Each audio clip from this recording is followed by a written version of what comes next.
Prime minister के हवाले से अभी ये खबर आ रही थी कि वो बरामदात में इजाफे के लिए एक मीटिंग को चेयर कर रहे थे, और ऐसी खबर मुख्तलिफ वक्फों के साथ आती रहती है, जिससे ये तासुर मिलता है कि शायद हम बरामदात बढ़ा भी रहे हैं और उसके लिए कुछ काम भी कर रहे हैं जो अमली तौर पर दुरुस्त बात नहीं है। जो इस साल के पहले 10 माह में पाकिस्तान से बरामदात के नंबर हैं जुलाई 1 से लेकर 30 अप्रैल तक, वो हैं 25.2 अरब डॉलर, जो इसी मुद्दत में पिछले साल की निस्बत भी 6.25% कम है। इजाफा नहीं है, 6.25% की कमी है। इसी तरीके से जो पाकिस्तान में इंपोर्ट्स हैं वो हैं 57.2 अरब डॉलर, तो फ़र्क इनका बनता है 32 अरब डॉलर का। हम जो दुनिया को चीज़ें बेच के पैसे कमाते हैं, पेन, कप, फ़ोन, जो भी बेचते हैं हम चीज़ें, उससे कमा रहे हैं हम 25 अरब डॉलर, और जो दुनिया से चीज़ें मंगवा रहे हैं वो तकरीबन है 58 अरब डॉलर। तो 32 अरब डॉलर का फ़र्क है, 32 बिलियन डॉलर्स। और पाकिस्तान जैसे गरीब मुल्क के लिए ये 32 बिलियन डॉलर आप छाप नहीं सकते, तो उसके लिए फिर हम कर्ज़ों के बोझ के तले दब जाते हैं। एक चीज़ जो पाकिस्तान के लिए लाइफ लाइन बनी हुई है वो है रिमिटेंसेस। जो आज स्टेट बैंक ने अदाद-ओ-शुमार जारी किए हैं उसकी रोशनी में पहले 10 माह में जो रिमिटेंसेस आई हैं पाकिस्तान में वो है 33.9 बिलियन डॉलर, को तकरीबन 34 अरब डॉलर रिमिटेंसेस की मद में पाकिस्तान आया है। लेकिन ये तमाम रिमिटेंसेस ट्रेड डेफिसिट तो पूरा कर लेंगी, लेकिन हर साल जो हमने कर्ज़े और उसके ऊपर जो सूद की अदायगी करनी होती है उसके लिए हमारे पास पैसा नहीं होता। वो फॉरेन डायरेक्ट इन्वेस्टमेंट से पूरा हो सकता है, फॉरेन डायरेक्ट इन्वेस्टमेंट पाकिस्तान में नहीं आ रही, ना आपकी इकॉनमी ग्रो कर रही है, ना ग्रोथ हो रही है, तो एफडीआई कहाँ से आएगी। और इसी तरीके से दूसरा तरीका फॉरेन एक्सचेंज अर्न करने का आपकी एक्सपोर्ट्स हैं, और जो लाइफ लाइन एक्चुअल होनी चाहिए वो एक्सपोर्ट्स होनी चाहिए। आपकी यहाँ लोकल प्रोडक्शन हो जो दुनिया में आप बेचें, यहाँ रोज़गार के मौके भी पैदा होंगे और आप फॉरेन एक्सचेंज भी अर्न करेंगे। वहाँ हम मुकम्मल तौर पर नाकाम है। कोई ऐसी शक्ल नहीं है कि जिसको हम कह सकें कि हम दुरुस्त रास्ते पर गामजन है, बिल्कुल भी दुरुस्त रास्ते पर गामजन नहीं है। इससे जुड़ा हुआ एक इशू पाकिस्तान के लिए है पाकिस्तान का फिस्कल डेफिसिट, बजट का खसारा। वो तकरीबन बनता है हमारा 8% के करीब। वो ऊपर थोड़ा बहुत हम नंबर्स को थोड़ा बहुत घुमा फिरा लेते हैं, सूबों से कहते हैं कि आपको हमने पैसे इतने दे 10,000 अरब या 15,000 अरब आपको दिए, आपने इसमें से 1,000 या 2,000 अरब खर्चना नहीं है, कागज़ों में तो आपका, लेकिन ये आप सरप्लस करके वापस निकालेंगे, क्योंकि टोटल जो फिस्कल डेफिसिट निकलता है IMF को हमने बताना है, वो सूबों से सरप्लस लेंगे, वफाक का खसारा उसमें डालेंगे, तो जमा मनफी करके हम ये 5% या 6% करके उनको दिखाएंगे। ये हम पिछले कई सालों से प्रैक्टिस कर रहे हैं, और जो 8% का हम खसारा करते हैं उसको पूरा करने के लिए उतना ही पैसा हम मुख्तलिफ बैंकों से कर्ज़ों की शक्ल में, जो 7-8 हज़ार अरब रुपया 7-8 हज़ार अरब रुपया सालाना बनता है, वो हम बैंकों से उठा लेते हैं। पहले नोट छापते थे स्टेट बैंक से, वो अब IMF ने कहा नहीं, नोट छापना बुरी बात है, अब बैंकों से कर्जा लो, तो हम उसको 12-14%, 18% पे बैंकों से उठाते हैं। अब ये डूबने वाला रास्ता है, एक्सपोर्ट्स ना बढ़ना और 8-8 हज़ार अरब रुपया सालाना बैंकों से कर्जा उठाना, ये डूबने का रास्ता है जिसमें हम डूब रहे हैं। बेसिकली आप यहाँ तक तो आगे हुए हैं, बस ना कभी बाहर है सांस लेने के लिए, वो भी अंदर जल्दी आ जाएगा। उसी के लिए एक अब खबर ये चलना शुरू हो गई है कि पाकिस्तान को 28वीं आईनी तरमीम करनी चाहिए ताकि नया NFC अवार्ड आ जाए। मैं मुकम्मल तौर पर उस चीज़ को सपोर्ट करता हूँ कि NFC अवार्ड नया आना चाहिए, ताकि थोड़ा सा तवाज़ुन आ जाए वसाइल की तकसीम में सूबों और वफाक के मबैन। अभी वफाक के 57.2%, आई थिंक, अगर मैं गलत नंबर नहीं बता रहा हूँ, तो 57.2%, जो भी हम 100 रुपया इकट्ठा करें तो 57 रुपये सूबों को दे देते हैं, बाकी पैसे वफाक के पास बचते हैं। और इन पैसों से डेट सर्विसिंग भी करनी है, डिफेंस भी चलाना है, फेडरल गवर्नमेंट भी चलानी है, जो हो ही नहीं सकता। उसी वजह से हम 8,000 अरब फिर बैंकों से कर्जा लेते हैं। अब इसको दुरुस्त करना इसलिए ज़रूरी है कि दफ़ाई अखराजात में इजाफा होता जा रहा है और मज़ीद होगा।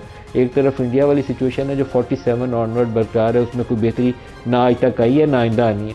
अब अफगानिस्तान वाली सूरत हाल उससे ज़्यादा आपके लिए चैलेंजिंग होगी। ईरान वाली सूरत हाल, ईरानियन बॉर्डर, वहाँ पे भी आपको सिक्योरिटी मेजर्स पहले से ज़्यादा लेने पड़ेंगे। तो ये पैसे सारे कहाँ से आएंगे? वो पैसे कमाने के लिए आपके पास टैक्स रेवेन्यू होना चाहिए, जो पहले ही नहीं आ रहा। इकॉनमी भी नहीं चल रही तो टैक्स रेवेन्यू कहाँ से आएगा? जो काबू आया हुआ है उसका हम गला दबा रहे हैं। पेट्रोल के ऊपर तकरीबन 126 रुपये हम फी लीटर टैक्स वसूल कर रहे हैं, 126 रुपये लेवी वसूल कर रहे हैं, टोटल टैक्सेस इससे ज़ायद है। इसी तरीके से लेवी हमने डीजल पे भी लगाई हुई है, क्योंकि IMF को बोला हुआ है कि दोनों को मिला के, पेट्रोल और डीजल मिला के 80-80 रुपये, 160 रुपये बनते हैं, वो हम वसूल करेंगे। डीजल को हमने थोड़ा सब्सिडाइज़ किया हुआ है, पेट्रोल से ज़्यादा वसूल कर रहे हैं ताकि टोटल बैलेंस हमारा पूरा रहे। टैक्स रेवेन्यू नहीं हम इकट्ठा कर पाते। टैक्स रेवेन्यू पूरा करने के लिए क्या किया हमने कॉर्पोरेट सेक्टर को, बिजनेसेस को और सैलरीड क्लास को सबसे ज़्यादा पनिश किया और उससे इकॉनमी और बैठनी शुरू हो गई है। तो अब NFC के ऊपर अगर ये नहीं बैठता वफाक और सूबे, तो इस मामले को हम सुधार नहीं सकते। ये जो अभी भी हम छुरी फेर रहे हैं उल्टे हाथों से आम आदमी को, एक आम सार्फ को, उसकी वजह यही है कि IMF का प्रोग्राम हम चलाना चाहते हैं, उससे निकलना नहीं चाहते। हम मज़ीद प्रोग्राम अगले पे भी जाएंगे, क्योंकि फॉरेन एक्सचेंज जब तक नहीं कमाएंगे तो मज़ीद प्रोग्राम पे जाएंगे। ये एक मज़ीद झूठ पिछले 2-3 सालों से बोला जा रहा है कि हम IMF का आखिरी प्रोग्राम है। जब तक पैसे फॉरेन एक्सचेंज नहीं कमाएंगे तो IMF से कैसे निकलेंगे? कोई तरीकाकार ऐसा नहीं है। तो NFC को रिव्यू करना इसलिए ज़रूरी है कि सूबों के जो चीफ मिनिस्टर्स हैं वो तकरीबन हम उन्हें पैसे साल का कोई 12-14 हज़ार अरब सूबों को तकसीम करते हैं। सिर्फ पंजाब के पास ही 5,500 अरब है जो डिविजिबल पूल से उनको जाता है। वो कचरे के डब्बों से लेकर हर स्कूल तक, म्यूनसिपलिटी तक, इवन मस्जिदों के बाहर तक चीफ मिनिस्टर की तस्वीरें लगाने के लिए वो पैसे इस्तेमाल होते हैं, ज़ाती तशहीर के लिए। लीडरी उनकी फिर भी नहीं चमक रही, लेकिन पूरा पैसा टैक्स पेयर्स का जो है वो गर्क हो रहा है इन कामों के ऊपर। तो उसको बेहतर करने के लिए ज़रूरी है कि आप उनको उतने ही पैसे दें जिसको वो बेहतर तरीके से इस्तेमाल कर सकें। कितने बच्चे नए स्कूलों में वो भेजने में कामयाब हुए, कितनी सूबों की इकॉनमी ग्रो की, कितने सूबों ने अपने वसाइल नए जनरेट किए, सबका जवाब आपको नफ़ी में मिलेगा, मुस्बत में नहीं मिलेगा। तो बेहतर यह है कि NFC को रिव्यू किया जाए, मुतवाज़न तरीके से वसाइल की तकसीम की जाए। वफाक इस वक्त खसारे में है, बैंक करप्ट वफाक है, उसके पास कुछ नहीं है, सारा कुछ सूबों के पास है। तो इस तवाज़ुन को दुरुस्त करने के लिए इनको तरमीम लानी चाहिए। उसका पर्पज़ कुछ सियासत में नहीं होना चाहिए, उसका पर्पज़ आपकी बेहतर इकनॉमिक मैनेजमेंट होना चाहिए। उसको NFC तक ही महदूद रखें तो बेहतर है। ख़ास तौर पर लीस्ट डेवलप्ड एरियाज़ के हवाले से कुछ तवज्जो करने की ज़रूरत होगी। फॉर्मर फाटा एरियाज़ को जो मर्ज किया गया है KP के अंदर, उनकी ज़रूरियात को मद्देनज़र रखने की ज़रूरत होगी। तो इन सारी चीज़ों को सामने रख के नया NFC अवार्ड तश्कील देना चाहिए। ये आज के प्रोग्राम में शुरू में मैंने इसलिए ये इशूज़ हाईलाइट किए, मैं आजकल बार बार कर रहा हूँ कि इसके ऊपर वफाक बातें कर रहे हैं जो हक़ाइक़ के ख़िलाफ़ हैं। हम ग्रो करने वाले थे, जंग से तबाही हो गई, हमें जंग से अभी तक कुछ हुआ नहीं, हम पहले ही ख़राब थे, अब मज़ीद ख़राबी की तरफ चले जाएंगे। हमारा मेन टॉपिक आज के प्रोग्राम में ईरानियन इशू है, जहाँ ईरान के सदर ने 3 नुकात बताए हैं अमेरिका से बातचीत के लिए। अमेरिका की प्रपोज़ल, जो ईरान की जवाबी प्रपोज़ल्स हैं अमेरिका को, वो तो ट्रंप साहब ने कहा उनको पसंद नहीं ज़्यादा आई, लेकिन ये इसी तरीके से स्टेप बाय स्टेप उम्मीद है आगे बढ़ेंगे। ट्रंप साहब ने 13 से 15 मई तक चाइना का दौरा करना है, तो इस दौरान में ईरान वाला इशू के ऊपर पेशरफ्त हो जानी चाहिए, नहीं तो दोनों के लिए काफ़ी ताख़ीर हो जाएगी। जो ईरानियन प्रेसिडेंट मसूद पेज़ेश्कियान ने 3 चीज़ें बताई हैं, उन्होंने कहा एक तो यह है कि वक़ार के साथ मुज़ाकरात में दाखिल हो जाएं अमेरिका के साथ। दूसरा यह है जंग और अमन के दरमियान की सूरत हाल को बरकरार रखें जो अभी चल रही है। और तीसरा यह है कि जंग भी होती रहे और मुज़ाकरात भी करते रहें। ये दोनों आखिरी वाले दोनों रास्ते कोई अच्छी ऑप्शन नहीं है।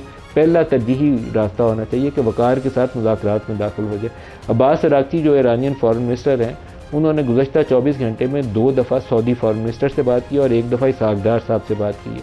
तो इससे ये ज़ाहिर यकीनन हो रहा है कि वो इलाके के बड़ी ताकत जो है सऊदी अरब, उसको साथ लेकर, और पाकिस्तान जिसको वो कहते हैं कि एक ही साले से, आज भी उन्होंने कहा एक ही साले से हमारा और वो पाकिस्तान, तो इनसे मदद लेकर अमेरिका के साथ आगे बढ़ने की कोशिश कर रहे हैं।